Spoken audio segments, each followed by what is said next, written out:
got everybody in? All set? All right. Good afternoon, everybody. We're here to announce charges in the shooting that occurred in Rogers Park in the 6800 block of North West Avenue on Saturday. I'm joined here by Chief of Detectives Antoinette Ursitti, the 24th District Commander Allison Christian, also our Deputy Chief of Detectives Kevin Bruno, from the Director of Community Policing Glenn Brooks, and our investigative response team from the 50th Ward. We also have Alderman Deborah Silverstein standing here with us, and we know that that shooting occurred in her ward, and she's very concerned about what's going on, and we're here to address all of those concerns. So we have a 22-year-old individual. His name is Sidi Mohammed Abdel Ahi. He has been charged with 6 felony counts of attempted first-degree murder, 7 felony counts of aggravated discharge of a firearm toward a police officer / firefighter, 1 felony count of aggravated battery with the discharge of a firearm. During this shooting, the offender approached a 39-year-old male and shot him in the shoulder without saying a word. As officers and paramedics responded to the scene, the offender fired multiple shots toward them from various locations. No officers or paramedics were injured at the time, luckily, but an ambulance was struck by gunfire. Officers then returned fire, striking the offender. They rendered aid to the offender, who was taken to the hospital, where he remains at this time being treated. The officer-involved shooting aspect remains under investigation with COPA at this time. The criminal investigation remains ongoing with CPD's investigative response team. Though this offender has been charged in this shooting, we are continuing to investigate the motive. At this point, detectives have been unable to interview the offender because of his injuries. Following this shooting, we were in contact with Alderman Silverstein and community members. We understand the concerns around this incident, and we're doing everything we can to ensure that the community is safe. And we want to restore a sense of security for the residents. There's been a lot of information circulating about the shooting, and we ask that the public not rush to judgment in this situation. We're continuing to investigate based on the facts and evidence available. We are thankful that the injuries to the victim that he sustained were non-life-threatening. This incident was also a stark reminder of the danger our first responders face, because they were also fired upon, and luckily, no one was struck. I'll now turn it over to the 50th Ward Alderman, Deborah Silverstein, to give her statements and address her community, or our community, as it relates to this incident.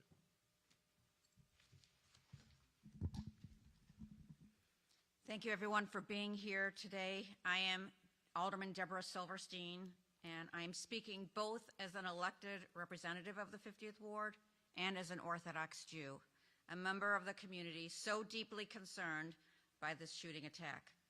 First, I want to extend my heartfelt gratitude to the officers of the Chicago Police Department who brought the offender into custody. The suspect didn't just target members of my community, he also fired at responding officers and paramedics. I am thankful that none of our brave first responders were hurt, and I am grateful for the quick actions that stopped a greater tragedy from occurring. We are gathered here today because of an event that has shaken my community to its core. This past Saturday, immediately after the global Jewish community observed Simchat Torah, a holiday celebrating the joy of being Jewish, a Jewish resident of the 50th Ward was targeted with violence. He was shot while walking to synagogue in peaceful observance of the Sabbath. The victim of this senseless violence should have been able to walk safely without fear, as every person in this city should be able to do. The individual charged now faces 14 felony counts, including 6 counts of attempted first-degree murder. These charges reflect the seriousness of this crime. However, I am concerned by the lack of hate crime charges in this case. While the motive is still under investigation, the community is rightfully troubled, given the nature and timing of the attack. We are a community proud of our diversity, tolerance, and respect for all faiths. Acts of violence against anyone, especially those that appear to target religious identity, are deeply unsettling and must be prosecuted to the full extent of the law. I want to be clear, no one in our community should feel unsafe because of their faith or background. And while we respect the legal process and understand that charging decisions are complex, I, along with many of my community, urge that all aspects of this case be fully examined, including bias or hate-related motivations. Our response to this incident cannot end with these charges. We must come together as a community to support each other and to reject hatred and violence in all its forms. Our city must stand with the Jewish community as we stand for the safety and dignity of every individual in Chicago. I urge everyone here and those watching to remember that hate has no home in our city. Today, let us be reminded of our shared humanity and the strength that comes with standing together. Thank you. And with that, we'll take any questions that you may have. Trey Ward with ABC 7. Alderwoman, you released a statement today and you used the word disappointed. What are your words to the Cook County State's attorneys with the lack of hate crime charges? And why do you think, you also said there's evidence. What evidence is there? Is that something you want me to address? You're going to address it, and then I'll follow up. You know, my community is always on high alert, the Jewish community, this act of violence, a man wearing, you know, the kippah as he was walking to synagogue was shot, and this has just escalated our anxiety, and our community would like to see this as a hate crime. There is, you know, here he was walking to synagogue, and we are very concerned. Alderwoman Liz Nagy with ABC 7. Because your community is so tight-knit, can you tell us anything about the victim and his involvement in your community? And then I also want to ask the superintendent if this person has any sort of criminal history that you're looking into or any motive related to the Jewish faith. So I did visit with him actually Saturday afternoon. When he was released from the hospital, and I'm happy to say that he's doing okay. He's still having to see different doctors, but he's doing okay and his spirits are good. He actually belongs to the same synagogue that I do, and you know, I'm just really happy that he's okay. And just to follow up on a couple of things. One, charges for hate crime. Look, you know, as the Chicago Police Department, we do investigations, and our investigations is based on facts that we gather into evidence in order to present charges. Until we have those facts, we will not announce charges. It's about what we can prove at the time based on the facts. So we want to make sure that we're very deliberate about what we're doing, but we also want to be careful so that it doesn't look like, as the Chicago Police Department, we're speculating on anything. We want to make sure that everything that we do is based on fact. What I can tell you is these detectives up here and the leadership team, they did an amazing job of getting on top of this as quickly as possible and getting their charges approved that we needed approved. The individual or the offender is currently in the hospital, and because of his injuries, he's unable to be interviewed at this time.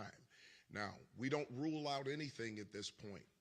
As the investigation continues, we will continue to work on those things, and if we find out more information as the investigation continues, then we'll move on that. But until we have fact-based information, we're going to continue to do the work that we're doing right now to hold this individual accountable for the violent acts that he carried out on one of our citizens, and our officers firefighters and paramedics. So I just can't say enough about the team, the work that these detectives did here and the leadership team to make sure that we brought some level of justice right now. As far as his background is concerned, those things are still under investigation. So we're working to try to gather as much information as we can. And as we gain more information, we'll just continue with this investigation to try to get to the bottom of the motive. Charlie Marr with CBS News, Chicago. I know you said that the suspect didn't say anything before shooting the 39-year-old. Did he say anything while shooting or during the course of the exchange with officers? Yes, there was something stated from that individual while he was exchanging gunfire with officers. What did he say? And if I may, Chief Arcetti, you want to talk a little bit about that? Sure, without getting into anything too much, the statement that was made while he was engaging our officers is nothing that we could bring in as evidence at this point that would support any motive against his actions towards our officers as well as towards our victim. Was it believed to be English, another language? What did he say? We're not going to be able to put out that information right now because I want to make sure I'm not misstating anything, and so we can coordinate through the Office of News Affairs because I am certainly not going to misspeak and have there be any misunderstanding about the statement. So as appropriate, we will get that information out through News Affairs. And then is the suspect a resident of Chicago? Is the suspect a citizen of this country? That is still under investigation right now. Right now, we're trying to identify a valid address. So we're still working on that information right now. How soon could you make a decision about whether hate crime charges will be recommended? When evidence of the facts present themselves. Again, we can't speculate on these things right now. We have to have information that backs up those charges. So we can assume things, we can believe things. And look, when you look at everything that's tied around this, I understand why the community feels this way. And they have the right to feel the way that they feel because, look, nobody wants to be victimized on their way to church. But when we start talking about the legal aspects of it, we have to have fact-based information in order to bring about those charges. Emmy Victor with WBBM News. When I was speaking with, hello, how are you? When I was speaking with a couple people, they mentioned the length of time that CPD happened to be on the scene. Was there anything in particularly challenging on the scene that kept police out for so long in that neighborhood on Saturday? These events are always challenging. It's one, we have a citizen who's been shot, who's been struck by gunfire. So there's an investigation that we have to do there. But in furtherance, this same individual now fired shots at the police on multiple occasions. So now it goes from just being an investigation of an aggravated battery or possibly an attempt murder to a police-involved shooting. So we have to make sure that we collect all of the evidence because there are two investigations going on now. One of a person shot and another one of a police-involved shooting. This takes time. It takes a lot of manpower to do that, and that's why I can't say enough about the work that the detectives did here because they were working dual duties. So they're going to be there for a prolonged period of time, and as much time as it takes to collect all of the evidence to do a proper investigation. Hey, Nate Rogers. How you doing, Nate? Can you comment on how many times, I know Cope was investigating, but how many times the suspect was shot? That I'm not really sure of right now. Do we have that information, the number of times? He was shot multiple times. We don't have the exact number. Sure, and then also, with election season ongoing, I was in the neighborhood on Saturday, interviewed many witnesses. One neighbor who in fact told me that this was apparently the Good Samaritan that ran to the guy's aid, and he said that he heard him yelling some obscenities, heard the suspect yelling some obscenities. With this being an election season, with all of the unrest, of course, in the Middle East, is there going to be a heightened police presence now in that community with all of this going on? Can you respond to that, especially since clearly a lot of residents are on edge? There already is. And here's what I will tell you. Look, we are aware of what's going on in the world right now. And we know how that can affect neighborhoods, communities, and people of faith. So we want to make sure that we're paying special attention to all of these locations. Look, it's not lost on us that there's hate paraphernalia that's been passed around. This happens often, and when we get that information, we take it seriously, and we make sure that we have resources in these communities to make sure that people are safe. We want to check in on people just to get the temperature of the neighborhood to see what's going on. It's one of the reasons that I met and had a conversation with Alderman Silverstein and members of her community and leaders just to make sure that we could reassure them that we're taking everything seriously. And we want to make sure that people are safe. And not just that, we want to make sure that people feel as safe as we can make them feel. So we understand the concerns in the community. We understand what's going on around the world, and we have our fingers on the pulse of that. And as a police department, it's our job to make sure that we keep these communities safe. Sure. Hi, Superintendent Cindy Hernandez with the Chicago Sun-Times. I had a question in regards to Nabala Cafe, a Palestinian cafe that's been hit twice in the last 2 months.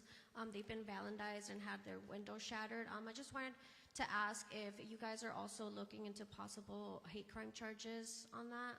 Well, see, you know, we're continuing to throw around hate crime charges. The first thing is that we have to find out who's committing the crime. Secondly, we have to find out the motive for the crime. So we don't just go in and assume that everything is a hate crime, but what we don't do is rule out the possibility that it could be. So we want to make sure that we're looking at all avenues. And we could actually believe that this is an incident motivated by hate, but we still have to do the investigation to gain the facts to support that belief. So it can't just be about the belief. We have to collect evidence that supports whatever it is that we believe. Thank you. Thank you.